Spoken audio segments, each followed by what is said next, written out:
और फ़ोटोज़ के अलावा आप जो है ना इमेजेस वगैरह भी सिलेक्ट कर सकते हैं। सॉरी, फ़ोटोज़ के अलावा जो है ना आप उसमें एलिमेंट्स में जाके ग्राफिक्स भी सिलेक्ट कर सकते हैं।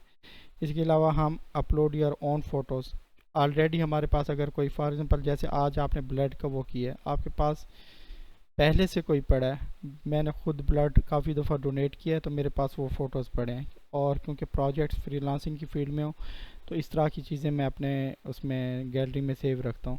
तो इन केस ऐसा कोई प्रोजेक्ट आता भी है, अगर हम कोई रियल बेस्ड एग्जांपल उसमें सेट कर सकते हैं तो उसका उसकी ज़्यादा वर्थ होती है। ठीक है, फॉर एग्ज़ाम्पल आप जो ना, हाँ लेकिन वो हो ज़रा प्रोफेशनल तरीके से, ये ना हो कि आप फॉर एग्ज़ाम्पल एक बारबेक्यू आपने सेट करना है, एम ही कोई टिक्का शॉप का बनाया हुआ है, लेकिन वो आप फिर प्रोफेशनल वे में फ़ोटो भी लें और जो आप पुट करें उसको एडिट भी प्रोफेशनल वे में करें आप, फिर वो जो है ना एक्सेप्टेबल होगा। लेकिन वो कंपलसरी नहीं होता कि आपने रियल एग्जांपल बेस्ड ही वो लगाना है। हम ब्राइटनेस, कंट्रास्ट, सैचुरेशंस वगैरह भी चेंज कर सकते हैं, ये अभी हमने ये डिस्कस करना है। अप्लाई फ़िल्टर्स और क्रॉप एज नीडेड, क्रॉप का आपको पता ही होगा फीचर में, अदरवाइज़ हम ये भी डिस्कस करेंगे कि फ़ोटो अगर हमने लगा लिया उसे क्रॉप करना है तो हमने किस तरह करना है। शेप, लाइंस, आइकन्स, चार्ट्स, ये एलिमेंट्स और शेप्स में जो ऑप्शन है उसमें हम ग्रुप और अनग्रुप भी कर सकते हैं, ये कल मैंने आपको बताया था।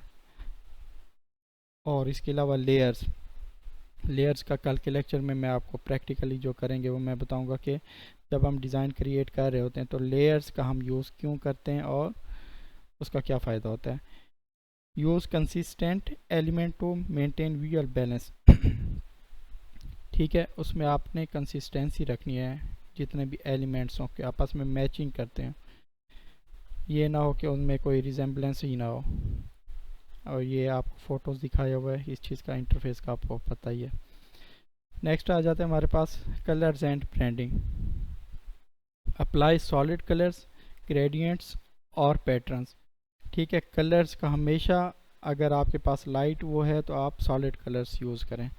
Use canvas colours pickers for consistency, save custom colours for branding, brand kit available in pro version, ये वही चीज़ है।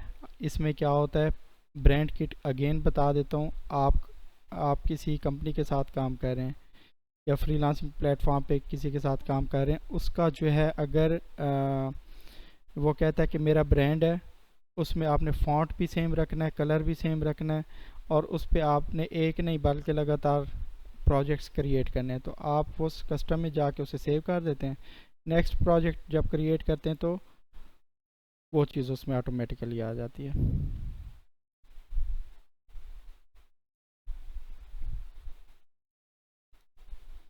अच्छा, ये 15 मिनट्स में कॉल ड्रॉप हो जाएगी तो मैं आपको दोबारा फिर वो रिक्वेस्ट सेंड कर दूंगा।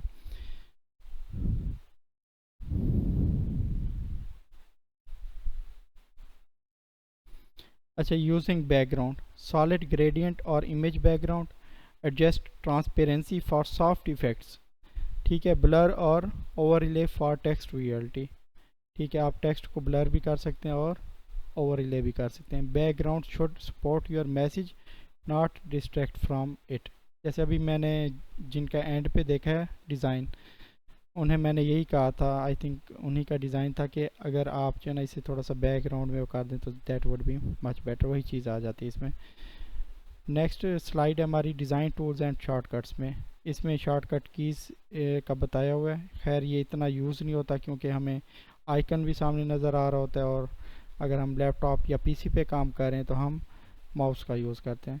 बाय द वे फिर भी आपको याद रहे, align position, duplicates, lock, unlocks, और जो ना ये उसमें आ जाता है। डिज़ाइन टूल्स में हमारे पास यूज़ रूलर्स एंड गाइडर्स, ये भी यूज़ करें, और अगर आपने डुप्लीकेट क्रिएट करना है तो कंट्रोल सी और डी प्लस डी आप करेंगे, ठीक है। और अगर अनडू करना है, आपको पता ही है, कंट्रोल जी, ये कॉपी पेस्ट वाला है, और ये अनडू करने वाला है, और इसकी फ़ीचर आपको इंटरफेस में भी मिल जाती है।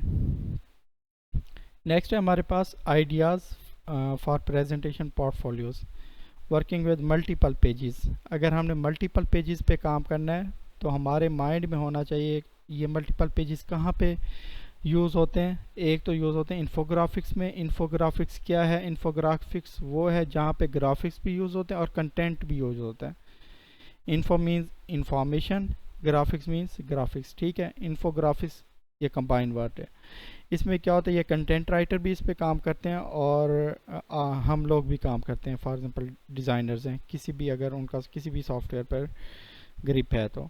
अब होता क्या है इसमें, इसमें क्योंकि हम एक पेज हमने नहीं बनाना होता, मल्टीपल पेजेस क्रिएट करने होते हैं, तो उसके लिए हम जो है ना इसका यूज़ करते हैं मल्टीपल पेजेस का, जिसमें पोर्टफोलियो, प्रेजेंटेशंस या इन्फोग्राफिक्स आ जाते हैं। और ई बुक्स, ई बुक्स किसे कहते हैं आप लोगों को आई थिंक पता होगा। एक तो बुक होती है, दूसरी होती है ई बुक।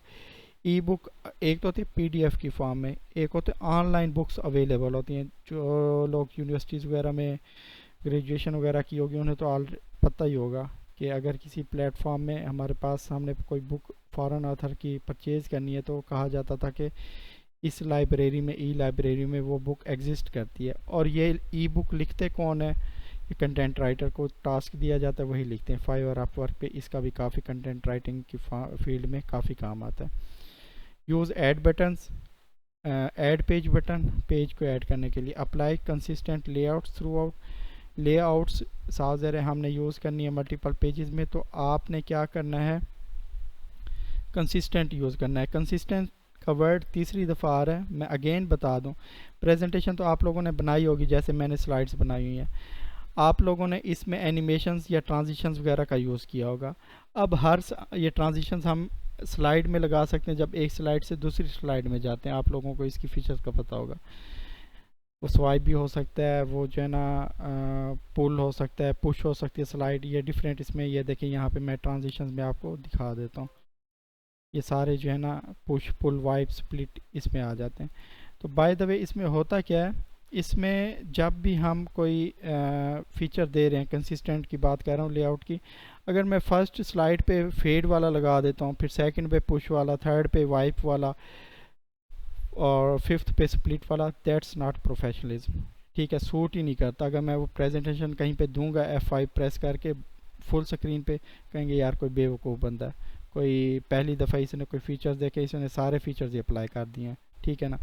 तो प्रोफेशनलिज्म में क्या आता है? प्रोफेशनलिज्म में ये आता है कि आप जो भी लेआउट सेलेक्ट करें, कोशिश करें वो थ्रू आउट वही चले, या मैक्सिमम 2 यूज़ कर लें, ठीक है। Use page number and titles, ये भी हम फीचर्स अप्लाई कर सकते हैं। नेक्स्ट है हमारे पास saving and exporting designs.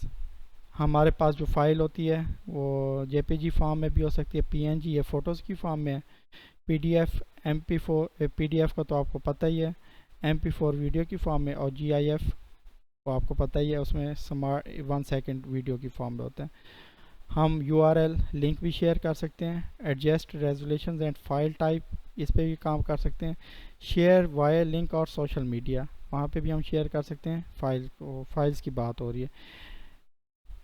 Embed in website और ब्लॉग्स, वहाँ पे भी हम ब्लॉग्स के फॉर्म में, अगर कोई वेबसाइट पे हम काम कर रहे हैं, वहाँ पे अगर हमने अपने डिज़ाइन का हवाला देना पोर्टफोलियो में, तो हम ये लिंक, बजाय इसके कि हम लिंक वो कर दें, तो हम डिज़ाइन का जो है ना जस्ट लिंक दे देते हैं, और अगर उसे चाहिए होता है कि मैं विज़िट करूं तो वो विज़िट कर सकता है।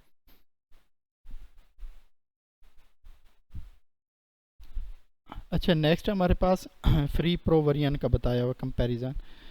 इसमें टेम्पलेट्स नहीं होते हैं, इसमें लिमिटेड होते हैं, इसमें फुल एक्सेस होती है। इसमें बैकग्राउंड चेंज नहीं कर सकते। कल भी एक दो स्टूडेंट्स कह रहे थे सर फ्री वाले वर्जन में बैकग्राउंड चेंज नहीं हो पा रहा, और इसमें हम कर सकते हैं। इसमें बैंड किट का ऑप्शन नहीं है फ्री वाले में, और जो कैनवा प्रो है हमारे पास उसमें ब्रांड किट का ऑप्शन है।